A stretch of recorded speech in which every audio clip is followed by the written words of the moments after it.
Aditi Joshi is co-founder and partner Ambrosia Health and Nutrition Services.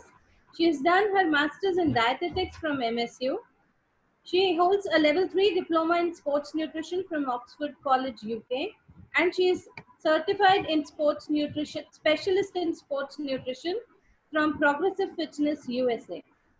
She has more than 8 years of experience as a nutritionist, and Aditi has been a teaching faculty at our own department for 5 years. She was a former consultant sports nutritionist at Baroda Cricket Association, and she is a sports nutrition consultant for various other national level cricketers, tennis players, table tennis players, footballers, etc. Without taking much time, I would request Aditi to start her presentation. We welcome you, Aditi. Thank you, Vijitadi, for the kind introduction. First of all, I would really like to thank our HOD, Meenakshi ma'am, then Vanisha ma'am, Vijitadi for organizing such webinars and giving us the opportunity to present there amongst such eminent speakers. My topic for today is ergogenic aids and what is the impact of ergogenic aids in sports. So to begin with, basically ergogenic aid is any substance that helps you with enhancing the performance. It could be in terms of delaying the fatigue, it could be in terms of eliminating the fatigue at all, or it could be anything that helps you deal with the mental labor. However, I would be focusing more on the nutritional ergogenic aids. So just to quickly go through the classification of ergogenic aids, nutritional that we'll be discussing, the examples are carbohydrate loading, caffeine intake, sports drinks, and additional consumption of other substances that are commonly available in food. The physiological ergogenic aids include blood doping, sauna, massage, and any form of physical therapy. The mechanical aid include free weights or any gym equipments, lightweight racing shoes, nasal strips to increase airflow, and running parachutes for resistance. The pharmacological aids are androgenic steroid hormones and very high-dose nutrient supplements. For example, people who have a spine-related problem, they may be recommended a dose of vitamin C as high as 1000 mg 2 times a day. So the upper limit is 2000 mg per day of vitamin C consumption. So in that case, vitamin C medication or vitamin C supplementation becomes a pharmacological ergogenic aid. The physiological aids include hypnosis, relaxation techniques, and motivation techniques. Coming to nutritional supplements. So nutritional supplements are basically any substances that help with enhancing the performance. It could be anything like a nutrient extract, it could be a nutrient directly, it could be a food extract, it could be a metabolic byproduct of any nutrient. And the end goal is, of course, increase either endurance or strength or delay the fatigue. The types of nutritional supplements are effervescent and other pills, powders, liquids, and the purpose is endurance enhancement. Hydration, yes, it's an extremely important and very often neglected aspect of sports nutrition, and strength and power enhancement. So I'll just quickly go through a few supplements that I have observed are most commonly consumed, and some of them have also been proven to be beneficial to a certain extent. Of course, again, when we say ergogenic aids, nutritional ergogenic aids or supplements, we generally do not recommend it over consumption of nutrients from food sources. Supplements for endurance.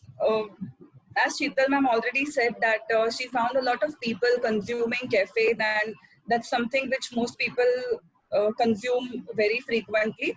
But caffeine, however, to a certain extent helps with increasing endurance in aerobic athletes. It increases endurance by promoting increased use of fat as fuel.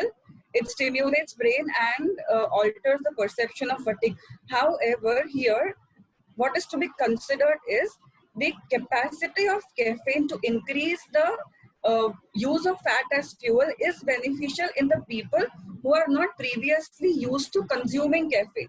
Those who are already consuming, say, 1 cup of coffee every day, they are not going to get that ergogenic benefit of consuming coffee. They may need, let's say, 1.5 cup or 2 cups of coffee before their sport to get that effect. That is known as reduced dose effect, which is also one of the most commonly found side effects of caffeine consumption. So over a period of time, the capacity of caffeine to act as a stimulant is reduced. That is known as reduced dose effect. And caffeine also stimulates brain and alters the perception of fatigue. The side effects are it may act as diuretic. We all already know about this. And higher consumption leads to irritability, insomnia, anxiety, and headache. The advice is 3 to 9 milligrams per kg body weight consumption of caffeine. The most commonly found food sources of caffeine are, of course, tea, coffee, and chocolates. To put it simple, the instant coffee that we consume will have somewhere between 50 to 70 mg of caffeine per 250 ml cup of coffee. The espresso single shot will have as high as 110 mg of caffeine per one shot consumption. So these are, you can also check various other different brews and kinds of teas for the caffeine content in them, and then you may want to decide as to how much caffeine is to be given. Generally, caffeine should be given 40 to 45 minutes before the endurance event. Okay, next commonly consumed supplement is branched chain amino acids. The 3 branched chain amino acids are leucine, isoleucine, and valine. They are located in muscle and can be broken down for energy. The supplements prevent muscle protein breakdown, delays mental fatigue, reduces soreness. So what happens is, in a long duration aerobic activity, in a long duration endurance activity, let's say a game of tennis, the highest recorded game of tennis has lasted for about 11 hours. So in such situations, what happens is the glycogen stores of the muscles start depleting, and to suffice for the energy, the fat and the protein also break down to give energy. Now, when the protein breaks down to give energy, those amino acids are known as glucogenic amino acids, and the process is gluconeogenesis, as we all know. So branched chain amino acids are glucogenic amino acids. Now, when they are broken down to give energy, naturally the circulating levels or the levels of the branched chain amino acids in the muscle go on depleting, and in such situation, tryptophan is a precursor for production of serotonin. Now, tryptophan easily enters the brain in the absence of branched chain amino acids because they both compete for the same receptor. So that is why when the levels of branched chain amino acids in the blood go low, fatigue sets in really quick. And that is why it is important to have a good level of branched chain amino acids pre-workout so that the depletion can be pretty much avoided. The possible side effects of BCA consumption as supplements is GI distress. It may interfere with absorption of other amino acids, and long-term effects are still unknown. Carbohydrate containing beverages are just as effective. So as I said, branched chain amino acids are glucogenic amino acids, and they would come into picture only when the glycogen stores of the muscles starts depleting. So a sports drink which has isotonic levels of carbohydrate would be just as fine, and in that case the BCA supplementation may not be needed. The rich sources are meat and milk, so a pre-workout meal containing meat and milk would be ideal rather than giving supplements for branched chain amino acids, unless and until the need is really, really high and the athlete is not able to consume these things if he is vegan. The advice is 200 mg per kg body weight for at least 10 days, and the 10 days at a stretch also includes the non-exercising days. The next is medium chain triglycerides, MCT oil. The examples are coconut oil, palm oil. The mechanism of action, as we all already know, that the MCTs do not use the L-carnitine pathway for metabolism. They kind of are metabolized or used up as carbohydrate to give energy. So they are a quick source of energy. They mobilize body fat stores, spares the lean body mass, and increases the metabolism.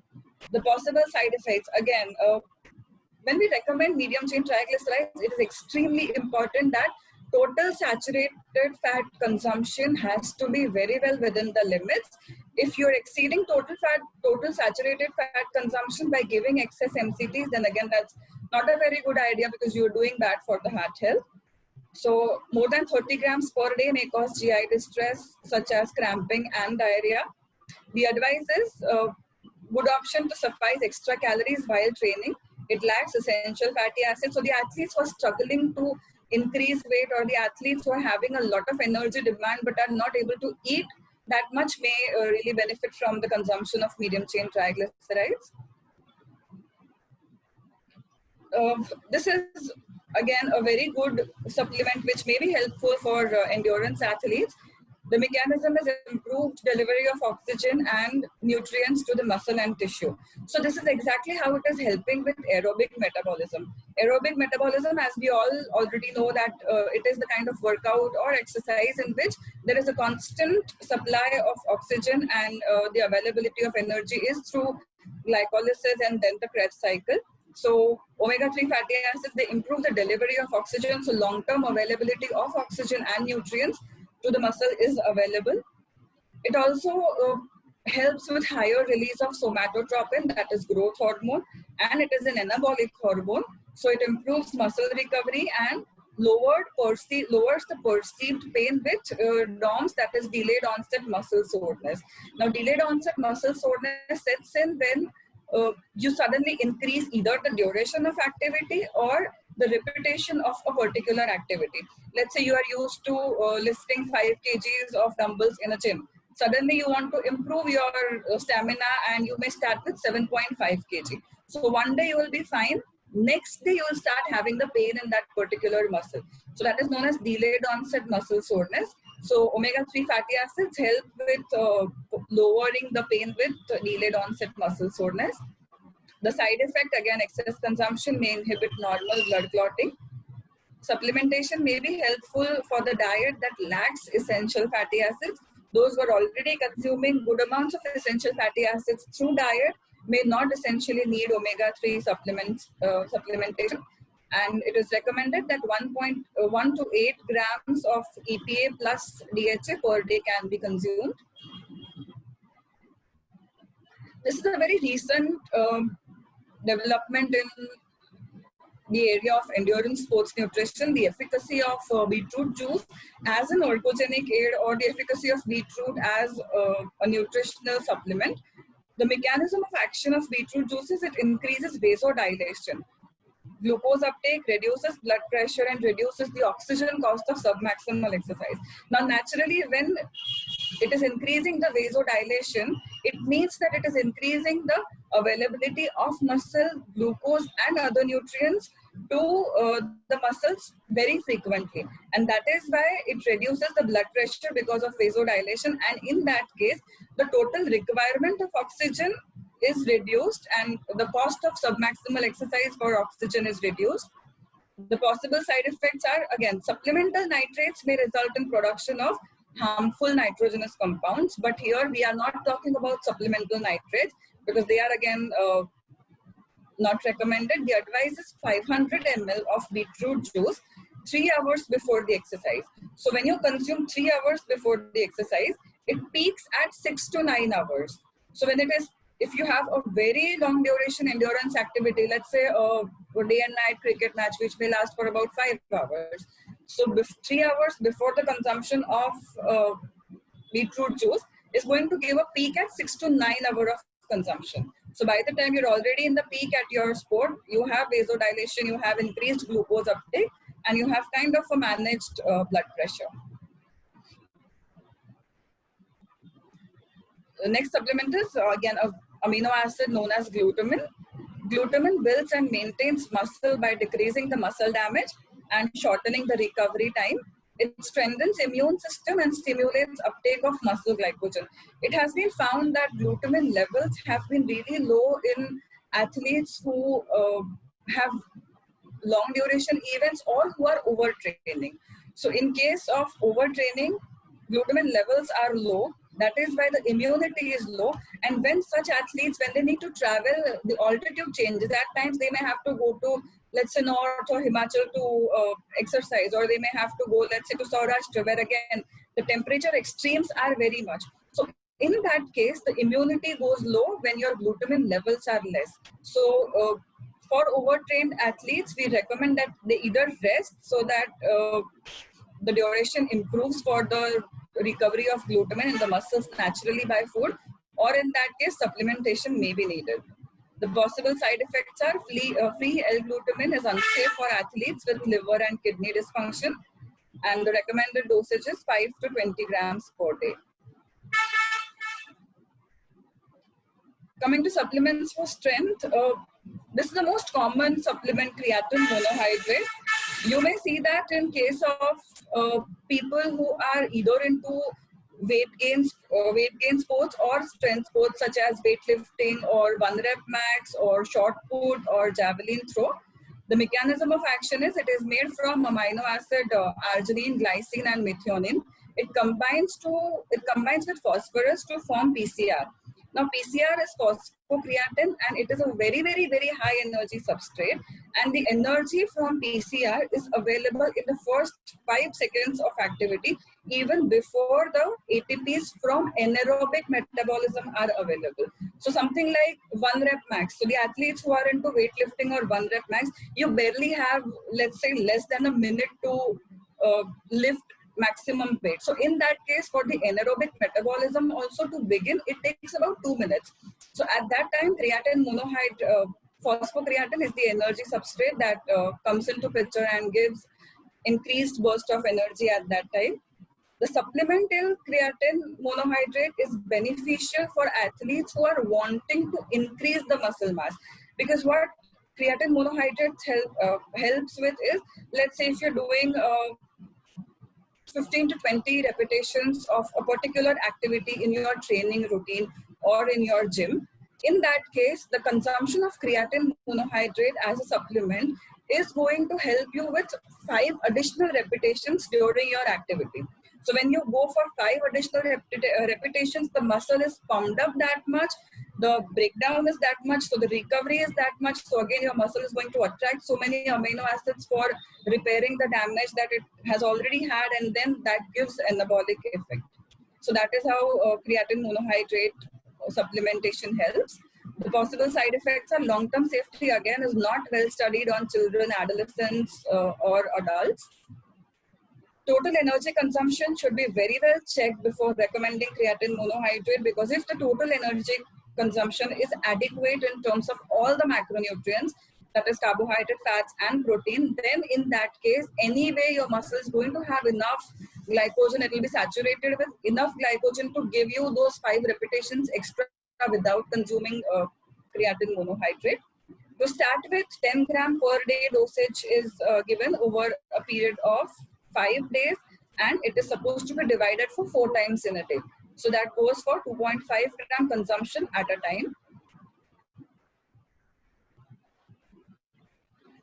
The next supplement is HMB, that is beta-hydroxy beta-methyl butyrate. The mechanism of action is it is a metabolite of leucine, and it is reported to inhibit protein degradation. It may lessen the catabolic effects of prolonged exercise. Again, these effects are very well pronounced only in case of non-trained athletes. The athletes who are already trained, who are already into the field of their particular sport since years, they are not going to benefit from a sudden consumption of HMB. The possible side effects are it is reported safe at 3 gram per day consumption up to 1 year. It is mainly beneficial, as I said, for untrained individuals, and 1.3 gram to 3 gram per day, up to 1 gram each during breakfast, lunch, and dinner can be consumed. Okay, this is the most commonly consumed nutritional ergogenic aid, as Pooja Ji already said in her presentation, that this is again one of the challenges that she faces, that a lot of people are into consumption of whey proteins, whey protein isolates, and concentrates.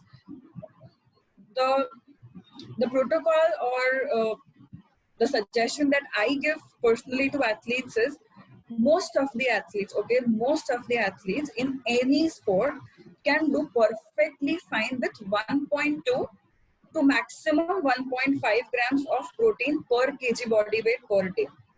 If you're able to easily meet that through food, let's say someone is already consuming non-vegetarian foods, eggs, milk, meat, etc. If you're already able to meet that in enough quantities through food, then giving whey proteins may not really be a good idea unnecessarily, because what happens is most of the people take whey proteins post-workout. Now, if you see the IOC recommendation also for protein consumption post-workout, it is just 0.1 gram per kg body weight. So if your weight is 60 kgs, for the recovery of muscle in the first 30 minutes of your completion of activity, you barely need 6 grams of protein. Of course, that protein has to be high quality, hands down on that. But it doesn't mean that you take 25 gram of protein or 30 gram of protein scoop at that time. So again, those are unnecessary consumptions which are not required by body. They can be easily taken in the later meals to cover up for the losses. But immediately after workout, usually most of the people take, let's say, 25 to 28 grams of whey protein scoops. Again, if they take in milk, the total protein consumption goes very high.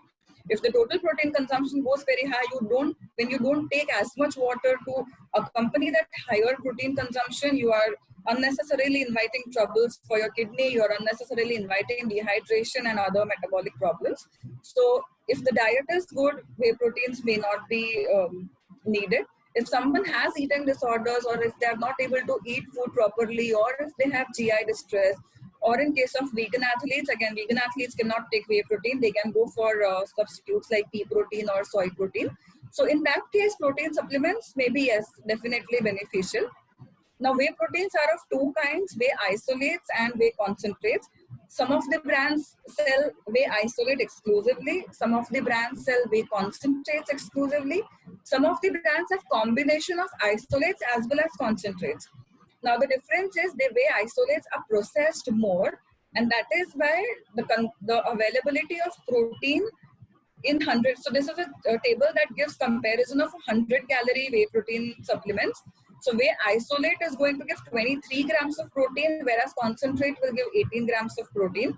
The carbs and fats also, if you see in whey isolates, are almost negligible as compared to concentrate. The cost is higher for whey isolates, definitely because it is a more concentrated source of protein as compared to whey concentrates. The next is hydration drinks, the sports drinks or the drinks that are generally given to the athletes during their drinks break. The purpose of hydration drinks is to actually help athletes with reduce the fatigue level and replenish the lost glycogen. So most of the sports drinks, if you see, contain some or the other form of carbohydrate, or it could be, most of them are having simple carbohydrates. Now, what kind of hydration drink should an athlete take and when should the athlete take? It all depends on the tonicity of the solution.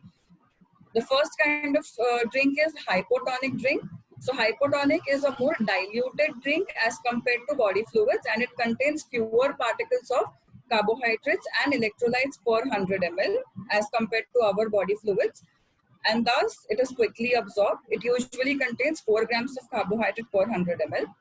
Isotonic drink is the drink that is most ideal when one is running a marathon and may come in your supplement. So same case had happened with a cricketer in Assam Cricket Association. That person consumed a supplement which said that it was dope free. When he consumed it, he was tested positive, and his career, they stopped him from playing the sport for a good 2 years. So after going into the details, what they found was the particular product that he was consuming was processed in the same atmosphere as anabolic steroids. So particles of that would have probably come, again, the packaging material and everything. So let the brand write it for you, because when you recommend and the brand is writing it for you, at least you as a professional are safe. Tomorrow, if anything goes wrong, then it is not who will be responsible. It is the company that will be responsible, and the career of the athlete will not be at stake. So this is a very important point. Choose brands that have been registered or approved by authorities such as NS International, US Pharmacopedia, or US FDA, etc. And the brands that are readily claiming their product to be dope-free. You can also check the website of WADA, that is WADA, World Anti-Doping Agency, for checking the supplements that are not recommended supplements, such as glycerol is banned, doping is banned, anabolic steroids are banned, testosterone is banned. So WADA has an extensive list of supplements that are possibly helpful and the supplements that are banned. So you can just check the website and see for yourself. If you have any queries, please put them in the chat box and I'll be more than happy to help you with them. Thank you so much. Thank you, Aditi, for the wonderful presentations.